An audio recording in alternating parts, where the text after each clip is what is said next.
Stock market की जिसमें आज तारीखी कमी रिकॉर्ड की गई है। 5000 से ज़ायद पॉइंट्स मार्केट से निकल गए।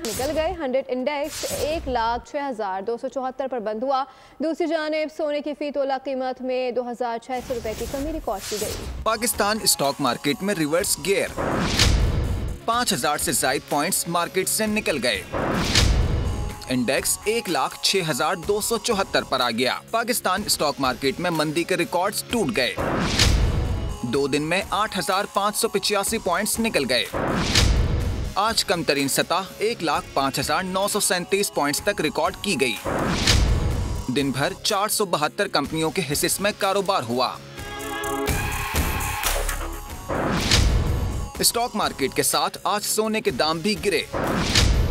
फी तोला 2,600 रुपए सस्ता होकर 2,73,300, जबकि 10 ग्राम सोने की कीमत 2,229,311 रुपए हो गई। सब्सक्राइब करें और बेल दबाएं ताकि कोई खबर रह न जाए।